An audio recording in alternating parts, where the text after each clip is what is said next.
नमस्कार साथियों, स्वागत है आपका हमारे यूट्यूब चैनल में। और हम देख रहे हैं हिंदी नेट सट अध्ययन में जामुन का पेड़ की यह रचना जो इकाई 10 में है। यह इकाई 10 में यह जो जामुन का पेड़ है यह कृष्णचंद्र जी ने लिखा है। और कृष्णचंद्र की एक रचना है आईने के सामने, यह कहानी है। और उस आईने के सामने से यह कथन है, अफसोस इस बात का नहीं है कि मौत बेरहम है, अफसोस इस बात का है कि अस्पताल बेरहम क्यों है।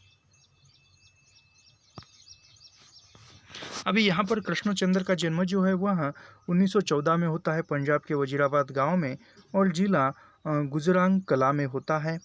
यहाँ पर कृष्णचंद्र की रचनाएं देखते हैं हम। कृष्णचंद्र की रचनाओं में प्रथम रचना आती है यहाँ की उनकी, एक गिरजा एक खंदक, यूकेलिस्ट की डाली यह कहानी संग्रह है।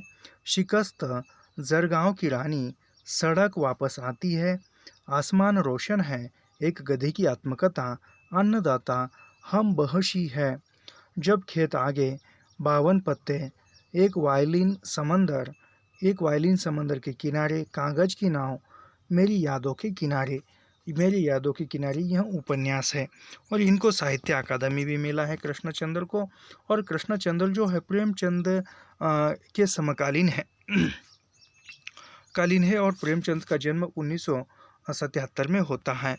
प्रेमचंद के बाद जिन कहानीकारों ने कहानी विधा को नई ऊंचाइयों तक पहुंचाया, उनमें उर्दू कथाकार कृष्णचंद्र का नाम, यानी प्रेमचंद के बाद के कथाकार है प्रेमचंद। उत्तर कहानीकारों में यह आते हैं कृष्णचंद्र, और वह उर्दू कथाकार या उर्दू कहानीकार में महत्वपूर्ण है।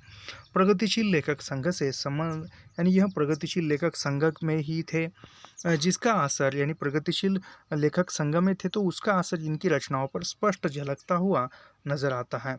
कृष्णचंद्र ऐसे गिने चुने लेखक में आते हैं जिन्होंने बाद में चलकर अपने लेखन को रोजी रोटी का सहारा बनाया, यानी आगे चलकर जो भी लिखान है, जो भी लेखनी है, अपनी रोटी रोजी रोजगार के लिए चलाई है।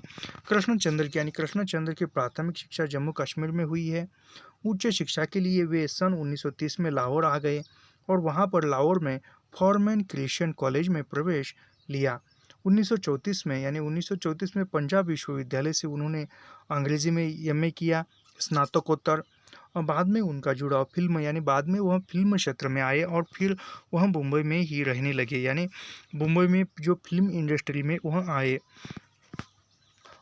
तो कृष्णचंद्र ने उपन्यास, नाटक, रिपोर्टाज, लेख भी लिखे हैं। लेकिन उनकी पहचान, यानी कृष्णचंद्र की पहचान जो है वह कहानीकार के रूप में है। महालक्ष्मी का पुल आईने के सामने, यानी महालक्ष्मी का पुल और आईने के सामने, यह महत्वपूर्ण और मशहूर कहानियाँ हैं। इनकी लोकप्रियता का कारण काव्यात्मक रोमानीय शैली की विविधता के कारण अलग मुकाम पर बनाते हैं। कृष्णचंद्र उर्दू कथा साहित्य में अनूठी रचनाशीलता के लिए बहुत चर्चित है। प्रगतिशील और यथार्थवादी नज़रिए से लिखे जाने वाले साहित्य के पक्षधर, यानी प्रगतिशील और यथार्थवादी नज़रिए से जो साहित्य लिखा जाता है इसके पक्षधर कृष्णचंद्र थे। अभी यहाँ पर जामुन का पेड़ जो है वह रचना प्रारंभ होती है।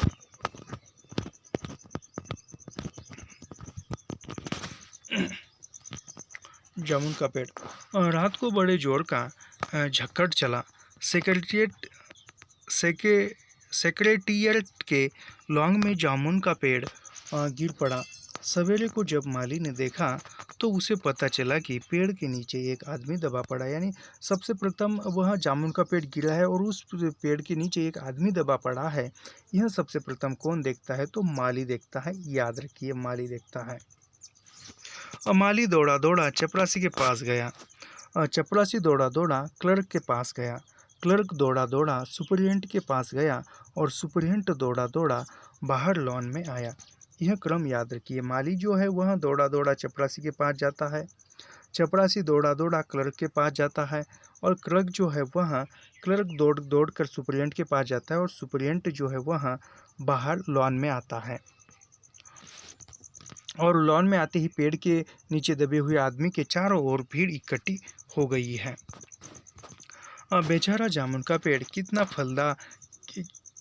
फलदार था, यानी ये क्लर्क बोला, यानी क्लर्क बोलता है कि बेचारा जामुन का पेट कितना फलदार था। और तभी दूसरा क्लर्क बोलता है कि और इसकी जामुनें कितनी रसीली थी। दूसरा क्लर्क याद करते हुए बोला, "अ, मैं फलों के मौसम में झोली भर भर झोली भर के ले जाता था।" यानी तीसरा क्लर्क बोलता है कि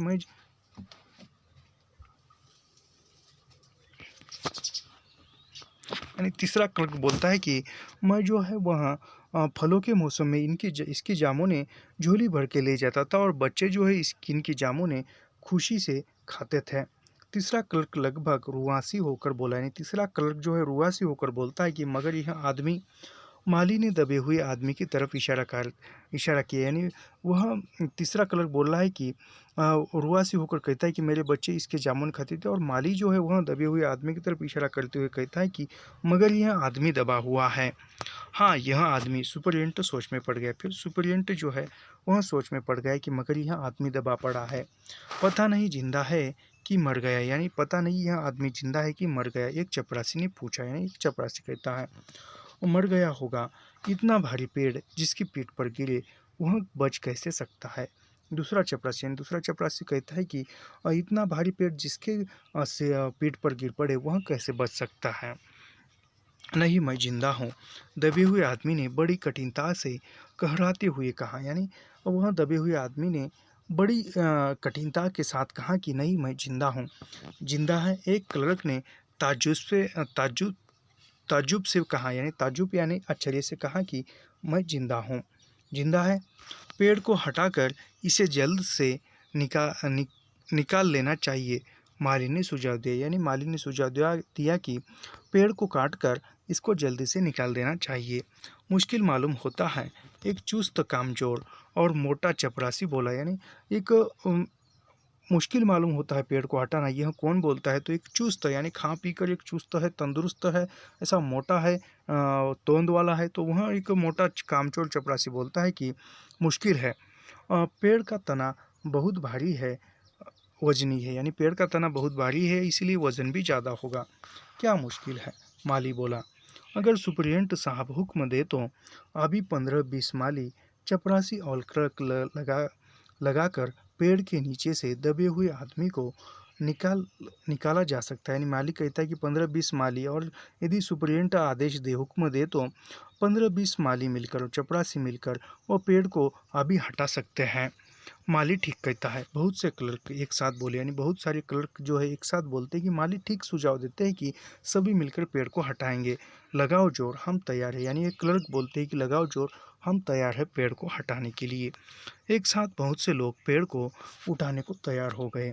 ठहरो, सुप्रियंट बोला। यानी सभी लोग जो है वह पेड़ को हटाने के लिए आगे बढ़े, और तभी सुप्रियंट कहता है कि ठहरो, मैं अंडर सेक्रेटरी से पूछता हूँ, पूछ लूँ। यानी वह सुपरिटेंडेंट कहता है कि ठहरो, मैं अंडर सेक्रेटरी से पूछ लूँ। Under super secretary under secretary से पूछ लूँ। सुपरिटेंडेंट अंडर सेक्रेटरी के पास गया, यानी सुपरिटेंडेंट जो है वहाँ पर अंडर सेक्रेटरी के पास जाता है। अंडर सेक्रेटरी डिप्टी सेक्रेटरी के पास जाता है, और डिप्टी सेक्रेटरी जॉइंट सेक्रेटरी के पास जाता है, और जॉइंट सेक्रेटरी चीफ सेक्रेटरी के पास जाता है, जॉइंट सेक्रेटरी चीफ सेक्रेटरी के पास जाता है, चीफ सेक्रेटरी मिनिस्टर के पास जाता है। फिर मिनिस्टर चीफ सेक्रेटरी से कुछ कहा, यानी मिनिस्टर जो है चीफ सेक्रेटरी से कुछ कहता है, यानी उल्टा क्रम। फिर चीफ सेक्रेटरी जॉइंट सेक्रेटरी से कुछ कहता है, फिर जॉइंट सेक्रेटरी जो है वह डिप्टी सेक्रेटरी से कुछ कहता है, और डिप्टी सेक्रेटरी जो है वह अंडर सेक्रेटरी से कहता है, और अंडर सेक्रेटरी सुपरिटेंडेंट से कुछ कहता है। इस प्रकार का यह क्रम याद में रखिए। सेक्रेटरी से कहा, डिप्टी सेक्रेटरी ने अंडर सेक्रेटरी से कहा, फाइल चलती रही।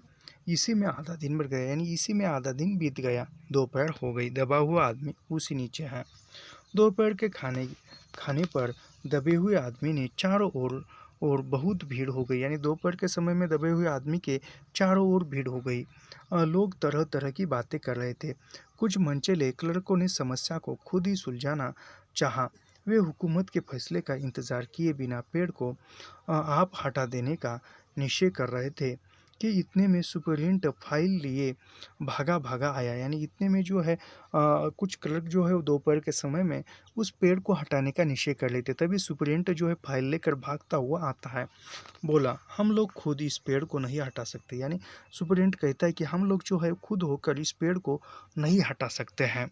हम लोग व्यापार विभाग से संबंधित है। यानी हम लोग जो है व्यापार विभाग, वाणिज्य विभाग से संबंधित है और यह पेड़ का मामला जो है कृषि विभाग के अधीन है, इसलिए हम इस पेड़ को नहीं हटा सकते हैं। मैं इस फाइल को अर्जेंट मार्क करके कृषि विभाग में भेज रहा हूँ। यह सेक्रेटरी बोलता है। वहाँ से उत्तर आते ही इस पेड़ को हटवा दिया जाएगा। यानी कहाँ से उत्तर आने के बाद सेक्रेटरी क्या कहता है कि कहाँ से उत्तर आने, किस विभाग से उत्तर आने के बाद पेड़ को हटा दिया जाएगा, तो कृषि विभाग से। दूसरे दिन कृषि विभाग से उत्तर आया। यानी दूसरे दिन जो है वह कृषि विभाग से उत्तर आता है। पेड़ व्यापार विभाग के लॉन में गिरा है, इसलिए इस पेड़ को हटाने या न हटाने की जिम्मेदारी व्यापार विभाग पर पड़ती है। यानी कृषि विभाग ने क्या जवाब दिया कि कृषि विभाग कहता है कि पेड़ जो है वह व्यापार विभाग के लॉन में गिरा है, पेड़ को काटना या न काटना, वैसे ही रहने देना, यह जिम्मेदारी व्यापार विभाग पर ही पड़ती है। यह उत्तर पढ़कर व्यापार विभाग को गुस्सा आया। यानी यह उत्तर पढ़कर व्यापार विभाग के सेक्रेटरी को गुस्सा आ गया। उन्होंने फौरन लिखा कि पेड़ों को हटाने या न हटाने की जिम्मेदारी कृषि विभाग पर लागू होती है, व्यापार विभाग का इससे कोई संबंध नहीं। यानी फिर कृषि विभाग कहता है कि नहीं, व्यापार विभाग कहता है कि हम जो है केवल व्यापार के बारे में ही सुझाव करेंगे, व्यापार के बारे में भी, और वह पेड़ जो है वह कृषि विभाग के अधीन आता है, इसलिए हम वो पेड़ को नहीं काट सकते और पेड़ का मामला जो है वह कृषि विभाग के अधीन आता है।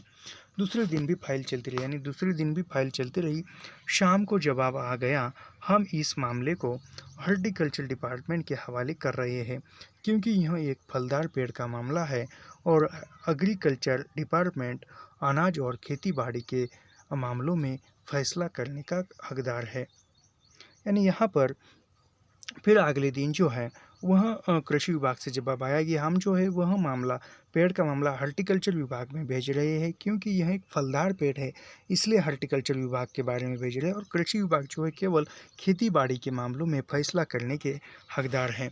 जामुन का पेड़ चूँकि एक फलदार पेड़ है, इसलिए यह पेड़ हॉर्टिकल्चर डिपार्टमेंट के अंतर्गत आता है। नहीं, जामुन का पेड़ हॉर्टिकल्चर डिपार्टमेंट के अंतर्गत क्यों आता है, क्योंकि यह एक फलदार पेड़ है, इसलिए। और रात को माली ने दबे हुए आदमी को दाल भात खिलाया। यानी माली ने दबे हुए आदमी को दाल भात खिलाया जबकि उसके चारों तरफ पुलिस का पहरा था। यानी चारों तरफ पुलिस का पहरा था। कई लोग कानून को अपने हाथ में लेकर पेड़ को खुद से हटाने की कोशिश न करें। यानी जामुन के पेड़ चारों ओर जो है वह पुलिस का पहरा क्यों था, क्योंकि कुछ लोग जो है कानून को हाथ में लेकर जामुन का पेड़ खुद न हटाए या काटे, इसलिए। मगर पुलिस कांस्टेबल को दया आ गई और उसने माली को दबे हुए आदमी को खाना खिलाने की इजाज़त दे दी। यानी वह दबे हुए आदमी को माली को खाना खिलाने की इजाज़त कौन देता है, तो पुलिस कांस्टेबल देता है। माली ने दबे हुए आदमी से कहा। यानी माली जो है दबे हुए आदमी से कहता है, तुम्हारी फाइल चल रही है, उम्मीद है कल तक फैसला हो जाएगा। यानी माली कहता है कि दबे हुए आदमी से,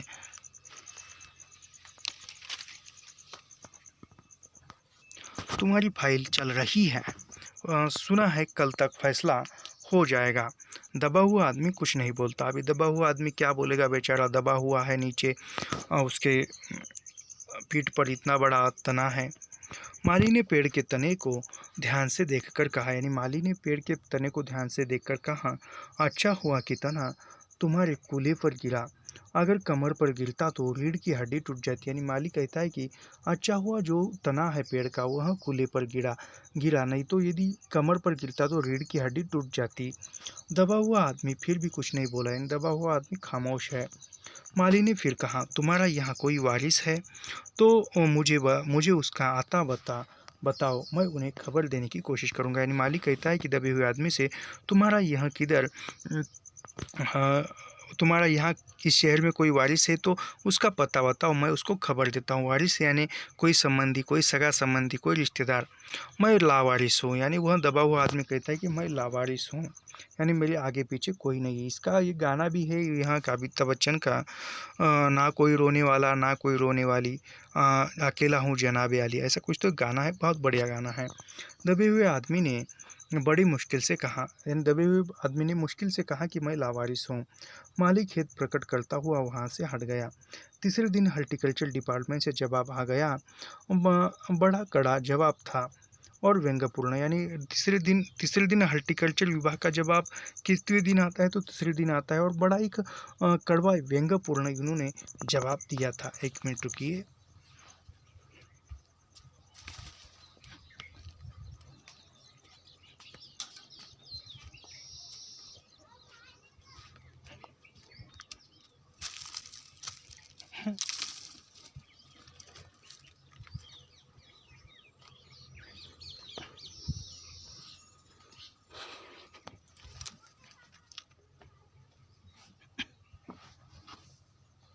यानी व्यंग्यपूर्ण जवाब देते हैं हॉर्टिकल्चर विभाग वाले।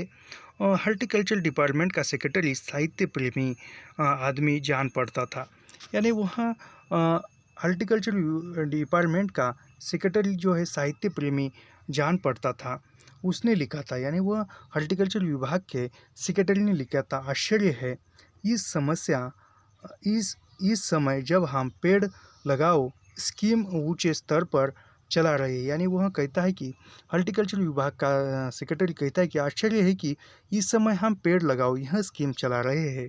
हमारे देश में ऐसे सरकारी अफसर मौजूद है जो पेड़ को काटने का सुझाव देते हैं, यानी हम पेड़ लगाने का सुझाव दे रहे हैं, और ऐसे भी अफसर है कि जो पेड़ काटने का सुझाव देते हैं, और वह भी फलदार पेड़ को, और वह भी जामुन के पेड़ को, यानी वह कहता है कि वह भी फलदार पेड़ को काटने का आदेश दे रहे हैं, और वही जामुन के पेड़ को, जिसके फल जनता बड़े चाव से खाती है।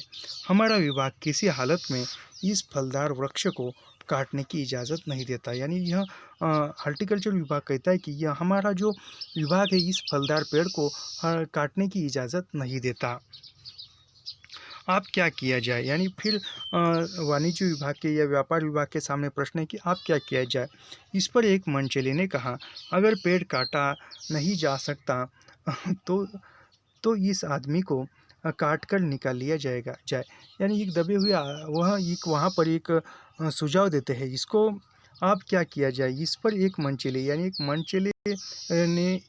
मंचले ने ऐसे आदमी को, ऐसे ज्ञानी आदमी को हम कहेंगे कि जो 10वीं में पीएचडी किया हुआ आदमी हो, ऐसा सुझाव दे सकता है, जिन्होंने 10वीं कक्षा में पीएचडी की हो, ऐसा ही आदमी जो है वह ऐसे सुझाव दे सकता है। अगर पेड़ काटा नहीं जा सकता तो आदमी को ही काट कर निकाल लिया जाए। ये कौन सा सुझाव है भाई? यह देखिए, उस आदमी ने इशारे से बताया। अगर इस आदमी को ठीक बीच में से, यानी धड़ से काटा जाए तो आधा आदमी इधर से निकल जाएगा, आधा आदमी उधर से बाहर आ जाएगा, और पेड़ वही का वही रह जाएगा। यानी वह कहता है कि इस आदमी को बीच में से काटा जाए और आधा आदमी इधर उधर से निकलेगा और आधा आदमी इधर से निकलेगा और पेड़ वही रह जाएगा। मगर इस तरह तो मैं मर जाऊंगा। अभी यहाँ दबे हुए आदमी कहता है कि इस तरह से तुम मुझे काटोगे तो मैं मर जाऊंगा। दबे हुए आदमी ने आपत्ति प्रकट करते हुए कहा, यह भी ठीक कहता है। एक क्लर्क बोला, यानी क्लर्क बोलता है कि यह भी ठीक कहता है, यदि बीच में से इसको काटा जाएगा तो यह जिंदा कैसे बचेगा। एक क्लर्क बोलता है। आदमी को काटने वाली युक्ति प्रस्तुत करने वाले ने भरपूर विरोध किया, यानी उसने भरपूर विरोध किया कि तुम मरोगे नहीं। आप जानते नहीं हैं आजकल प्लास्टिक सर्जरी कितनी उन्नति कर चुकी है। मैं तो समझता हूँ अगर इस आदमी को बीच में से काट कर निकाल लिया जाए तो प्लास्टिक सर्जरी से धड़ के स्थान से इस आदमी को फिर से जोड़ा जा सकता है। यानी वह कहता है, वह मनचला आदमी जिसने 10वीं में पीएचडी की है, वह कहता है कि आप जानते नहीं हैं, आजकल प्लास्टिक सर्जरी इतनी कितनी उन्नत कर चुकी है, यानी प्लास्टिक सर्जरी करके हम इसको फिर से जीवित रख सकते हैं। मैं तो समझता हूँ कि अगर इस आदमी को बीच में से काट कर निकाल लिया जाए तो प्लास्टिक सर्जरी से धड़ के स्थान से इस आदमी को फिर से जोड़ा जा सकता है, यानी फिर से जोड़ा जा सकता है प्लास्टिक सर्जरी करके। इस बार फाइल को मेडिकल डिपार्टमेंट में भेज दिया गया, यानी इस बार जो है फाइल को मेडिकल डिपार्टमेंट में भेजा दिया। सबसे प्रथम व्यापार विभाग से या वाणिज्य विभाग से फाइल निकली, कृषि विभाग में की, कृषि विभाग से निकली, फिर वह हॉर्टिकल्चर विभाग से गई और हॉर्टिकल्चर विभाग से निकली और फिर वह मेडिकल विभाग में गई। मेडिकल डिपार्टमेंट ने फ़ौरन एक्शन लिया, यानी मेडिकल विभाग ने फ़ौरन एक्शन लिया, फ़ौरन वहाँ पर आ गए। जिस दिन फाइल उसके विभाग में पहुंची, उसके दूसरे दिन ही उन्होंने अपने विभाग का सबसे योग्य प्लास्टिक सर्जन छानबीन के लिए भेज दिया। यानी जिस दिन फाइल पहुंची मेडिकल विभाग, इसके दूसरे दिन झट से एक काबिल जो प्लास्टिक सर्जन है, योग्य प्लास्टिक सर्जन है, उसमें पारंगत हासिल किया है, ऐसे अफसर को उन्होंने भेजा छानबीन करने के लिए। सर्जन ने दबे हुए आदमी को अच्छी तरह टटोल कर उसका स्वास्थ्य देखकर खून का दबाव देखा, नाड़ी की गति को परखा, दिल और फेफड़ों की जांच करके रिपोर्ट भेज दी। इस आदमी का प्लास्टिक ऑपरेशन तो हो सकता है और ऑपरेशन सफल भी होगा, मगर आदमी मर जाएगा। ये देखिए भाई साहब, अभी प्लास्टिक ऑपरेशन सक्सेस होगा मगर यहाँ आदमी मर जाएगा, तो ऑपरेशन सक्सेस होकर इसका क्या करेंगे। यह हमारे देश की जो है जो व्यवस्था है इस पर करारा व्यंग किया गया है, इसलिए यह फैसला भी रद्द कर दिया गया। यानी इसलिए यह फैसला भी जो है वह कौन सा प्लास्टिक सर्जरी का रद्द कर दिया। अभी यहाँ पर ऐसा प्रश्न बन सकता है कि दबे हुए आदमी का प्लास्टिक सर्जरी करने का फैसला क्यों रद्द कर दिया गया, क्यों रद्द कर दिया गया, तो इसका उत्तर ऐसा हो सकता है कि प्लास्टिक ऑपरेशन तो हो सकता है और ऑपरेशन सफल भी होगा, मगर आदमी मर जाएगा।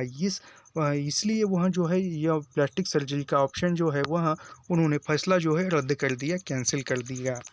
रात को माली ने दबे हुए आदमी के मुंह में खिचड़ी डालते हुए उसे बताया कि अब मामला ऊपर चला गया है, सुना है कल सेक्रेटेरिएट के सारे सेक्रेटरियों की मीटिंग होगी, उसमें तुम्हारा केस रखा जाएगा, उम्मीद है सब काम ठीक हो जाएगा। अभी यहाँ पर अ, ऐसा प्रश्न बन सकता है कि माली सबसे प्रथम दबे हुए आदमी को दाल भात खिलाता है, फिर उसको खिचड़ी खिलाता है।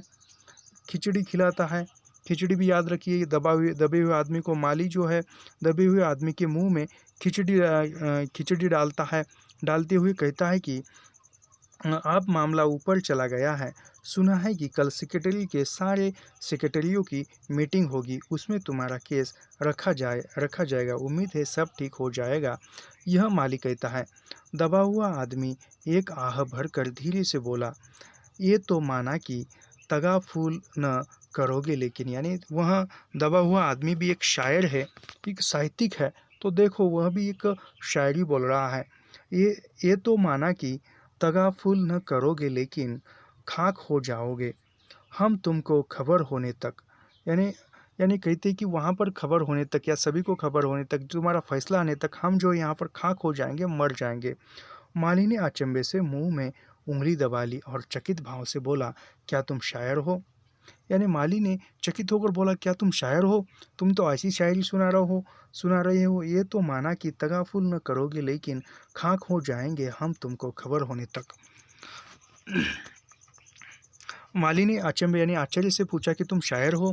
दबे हुए आदमी ने धीरे से सिर हिलाया, यानी दबे हुए आदमी ने सिर हिलाकर जवाब दिया कि हाँ मैं शायर हूँ।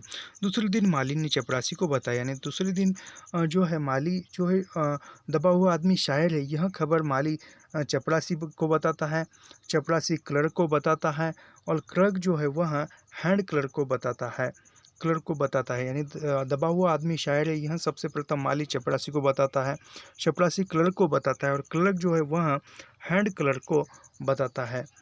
थोड़ी ही देर में सेक्रेटेरिएट में यह अफवाह फैल गई कि दबा हुआ आदमी शायर, यानी कुछ ही पल में कुछ ही समय में जो है दबा हुआ आदमी शायर है, यह सभी तरफ अफवाह फैल गई।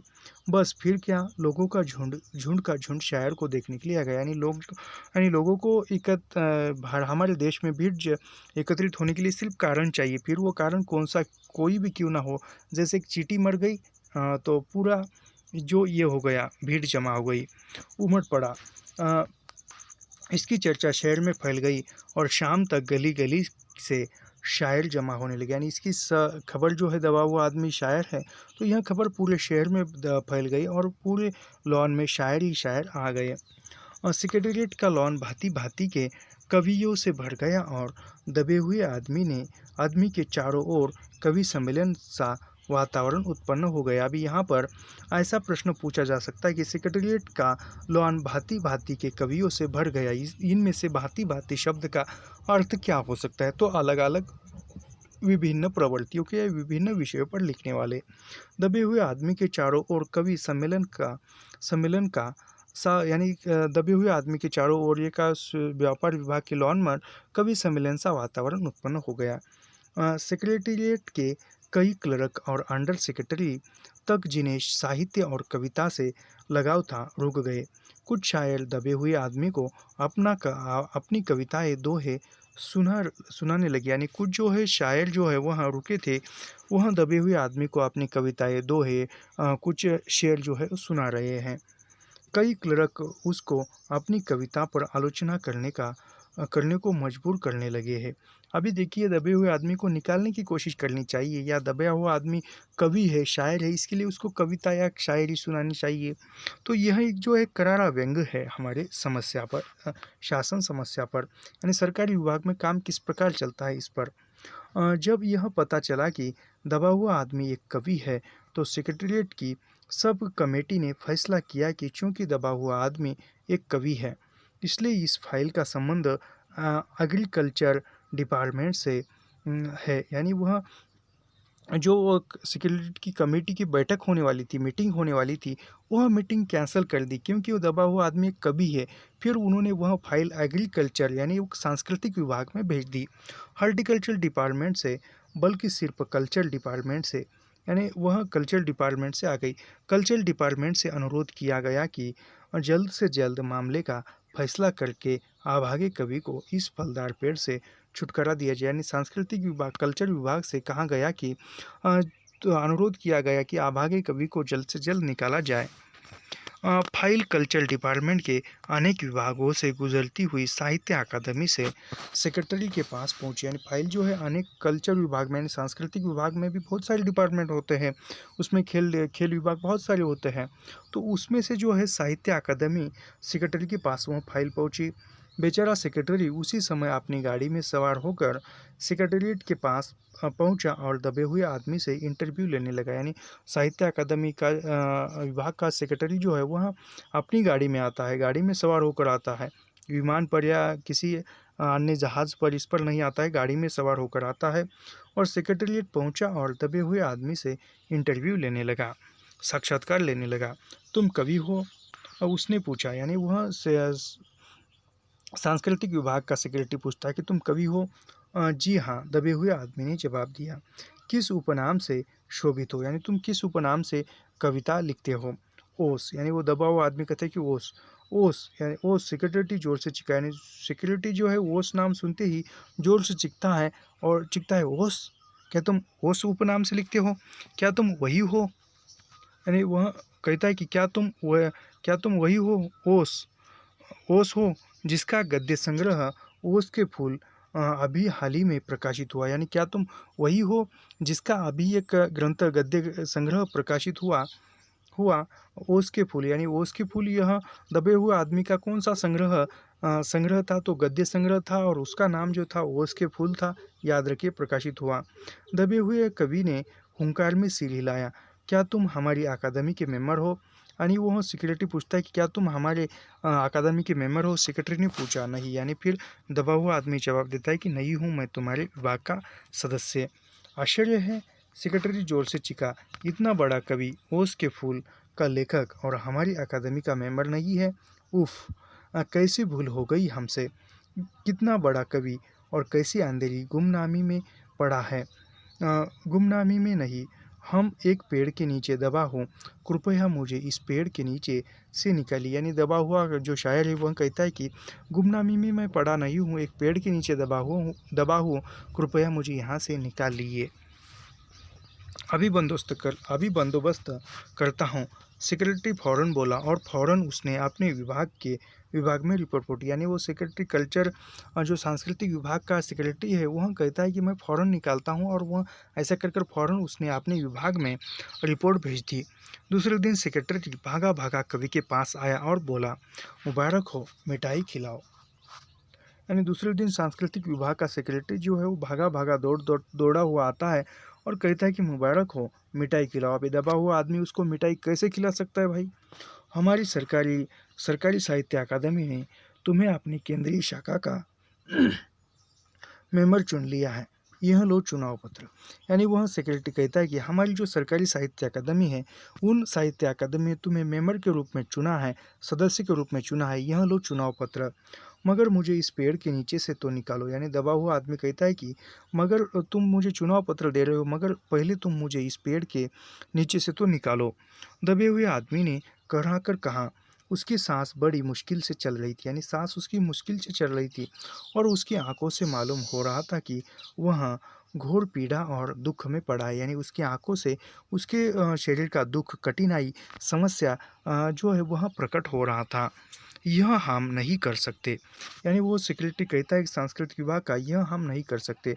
सेक्रेटरी ने कहा, और जो हम कर सकते थे वह हमने कर दिया। यानी जो हमने हमें तुम हम यह कर सकते कि तुम्हें साहित्य अकादमी का मेंबर बनाना था तो बना लिया, बल्कि हम यहाँ तक कर सकते हैं कि अगर तुम मर जाओ तो तुम्हारी बीवी को वजीफ़ा दे सकते हैं, मगर तुम दरख्वास्त दे तो हम वह भी कर सकते हैं। यानी वो दबे हुए आदमी को कहता है कि यदि तुम मर जाओ, हम यह भी कर सकते हैं कि तुम यदि मर जाओ तो तुम्हारे पत्नी को वजीफ़ा, यानी जो पेंशन के रूप में, या पेंशन के रूप में हम उसको पैसा भी दे सकते हैं, तो उसकी मदद कर सकते हैं। यदि तुम दरख्वास्त दो, यदि तुम आवेदन दो तो मैं अभी जीवित हूँ। यानी कवि कहता है कि मैं अभी जीवित हूँ, और तुम मेरे घर वालों को या मेरी पत्नी को वजीफ़ा देने की बात कर रहे हो।